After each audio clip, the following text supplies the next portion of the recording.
샬롬, 영화교회를 섬기는 윤광서 목사입니다. 우리가 살아가다 보면 여러 가지 장애물과 시련에 종종 부딪히곤 합니다. 어쩌면 우리가 하나님 뜻대로 살고자 하면 할수록 예기치 못한 어려움은 더욱 거세지기도 합니다. 이러한 순간들은 나 자신의 연약함과 어리석음을 깨닫는 시기이기도 하고 동시에 우리의 신앙과 결단력을 시험하는 기회가 되기도 합니다. 하나님께서는 우리의 약함 속에서 당신의 능력을 드러내십니다. 또한 우리가 주님을 의지하게 하심으로 비로소 주의 힘을 힘입어 우리가 사명을 완수할 수 있도록 인도해 주십니다. 오늘 본문을 통해 우리는 느헤미야가 하나님의 사명을 완수하기 위해 극복했던 방해가 어떤 것이었는지, 이것을 이겨내며 보여준 그의 믿음의 반응이 어떤 것인지를 함께 살펴보려 합니다. 느헤미야는 예루살렘 성벽 재건이라는 엄청난 과업을 맡아 수행하는 과정에서 끊임없는 외부의 공격과 내부의 방해에 직면했지만 그는 흔들림 없이 끝까지 맡은 바 책임을 잘 감당했습니다. 어떻게 그와 같은 은혜를 얻을 수 있었을까요? 느헤미야 6장 15절부터 7장 4절까지의 말씀을 통해 우리 주님께서 주시는 영적 통찰을 깨달을 수 있으시기를 바랍니다.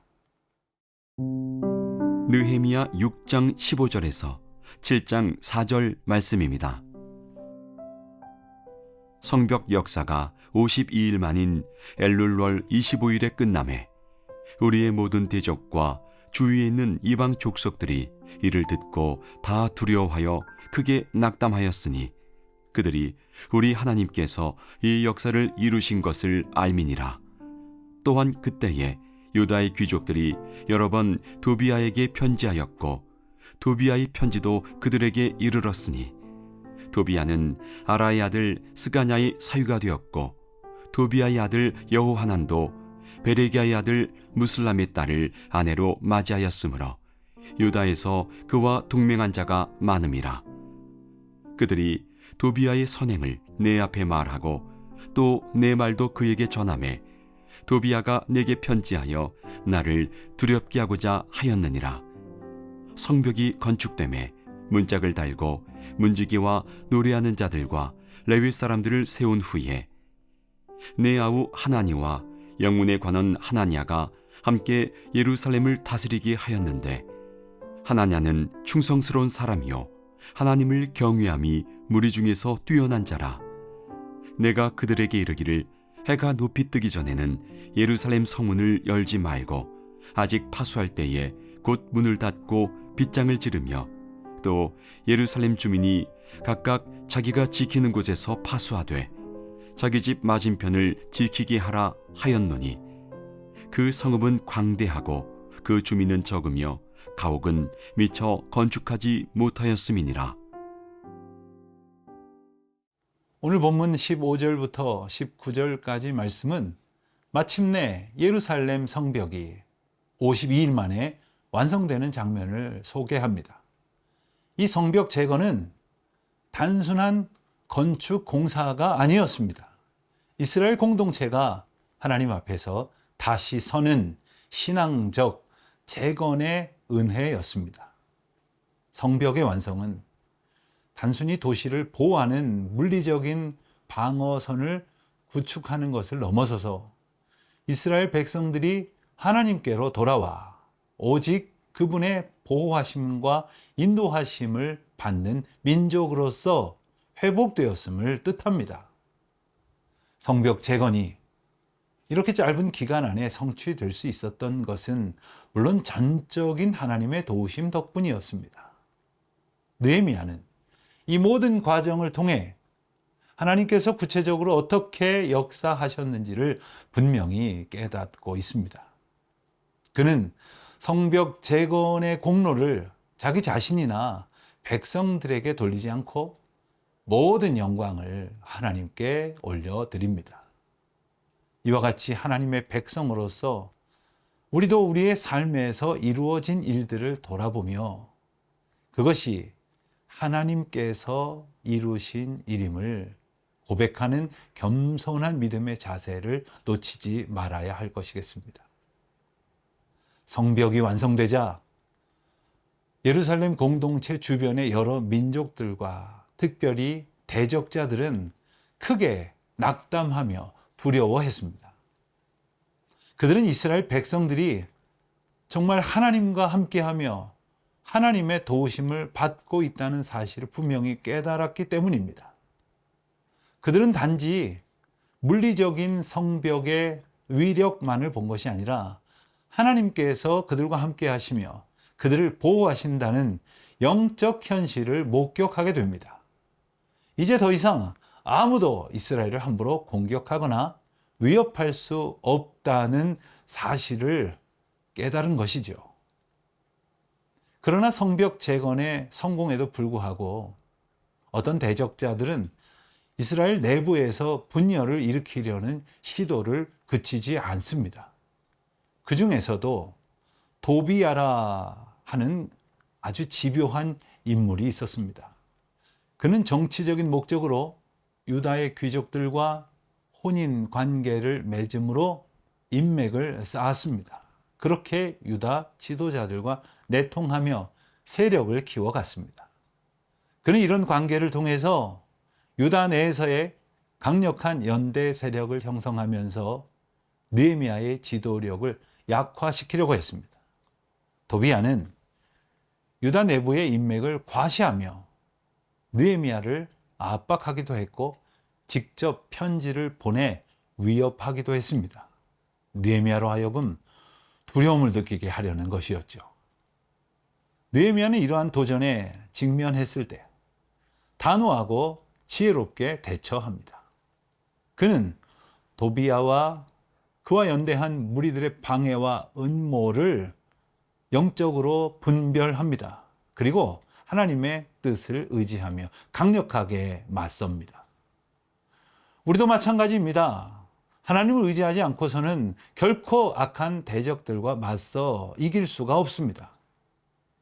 성벽은 그렇게 완성되었지만 공동체 내부에서 발생한 갈등과 이 배신은 신앙 공동체의 결속을 끊임없이 위협하는 요소였습니다. 그러나 느헤미야처럼 하나님께 대한 전적인 의뢰함을 잃지 말고 이러한 여러 도전들에 대해 지혜롭고 단호하게 대처해야 할 것입니다. 오늘 우리가 믿음의 길을 걷고자 할 때 나를 넘어뜨리려 하는 사탄 마귀의 악한 공격이 아무리 반복하여 닥쳐온다 하여도 느헤미야처럼 주님만 더욱 바라보시기를, 의지하시기를 주님의 이름으로 축원드립니다.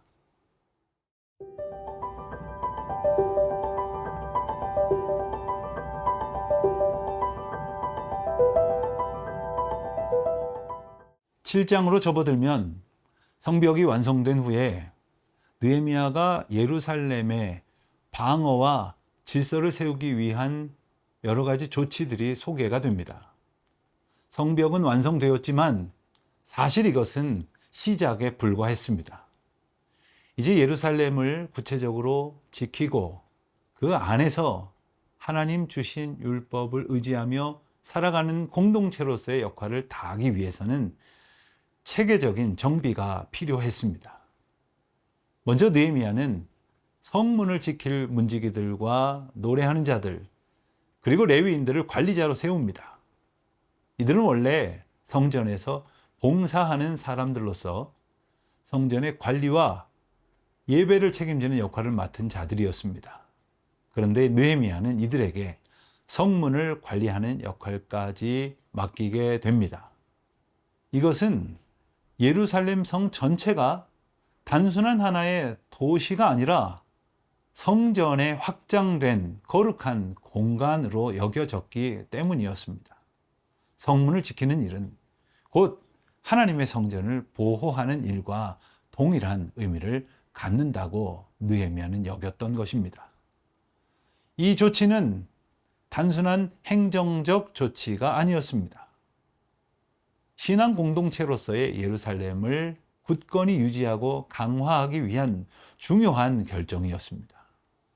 느헤미야는 예루살렘 성읍이 물리적으로만 안전한 것이 아니라 영적으로도 충만한 은혜 가운데에 거룩함을 유지해야 한다는 점을 분명히 인식하고 있었습니다. 그래서 성전에서 봉사하는 사람들을 성문을 지키는 역할로 임명했던 것이지요. 느헤미야는 예루살렘의 관리자로 하나니와 하나냐를 세웁니다. 하나니는 느헤미야의 형제로서 이미 신뢰받는 인물로 소개되고 있습니다. 또한 하나냐는 영문의 관원으로서 충성스럽고 하나님을 경외하는 사람이다, 이렇게 묘사됩니다. 여기서 충성스럽다라는 원어에 담긴 뜻은 진실하다, 신실하다, 성실하다 하는 의미를 갖습니다.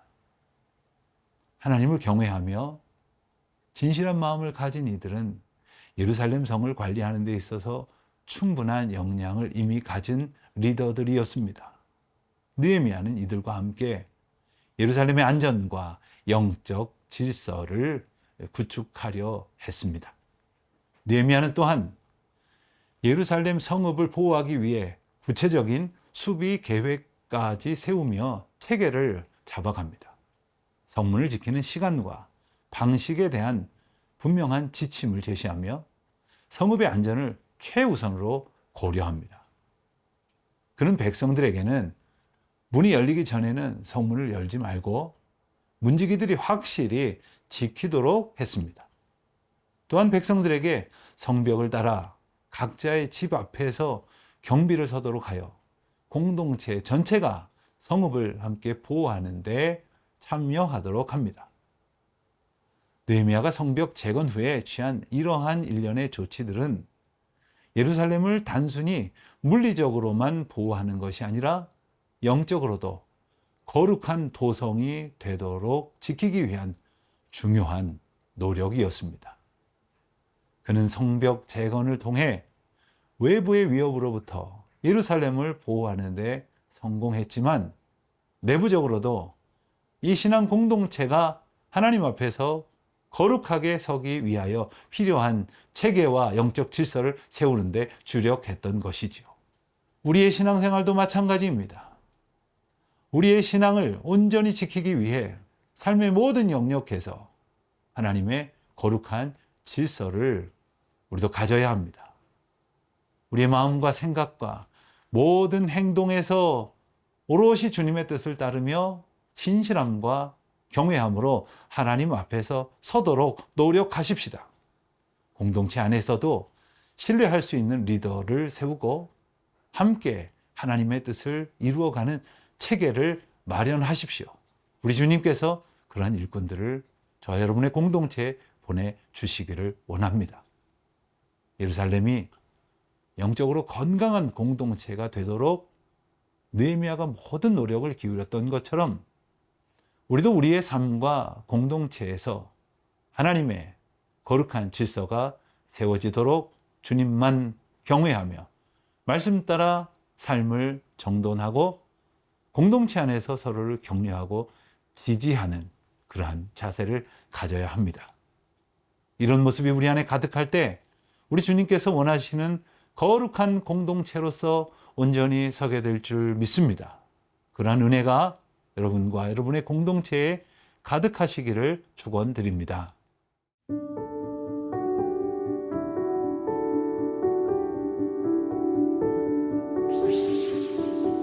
하나님 아버지, 저희의 삶 속에서도 주님 주신 질서를 세우며 신앙을 지키는데 온전히 힘쓰게 하여 주시옵소서.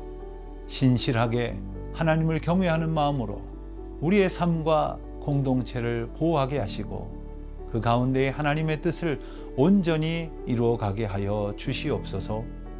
우리 모두가 주님께서 주신 사명 깨닫고 그 사명을 준행하기 위해 협력하고 힘껏 함께 손잡고 나아가는 거룩한 공동체 되게 하옵소서. 예수님의 이름으로 기도드립니다. 아멘.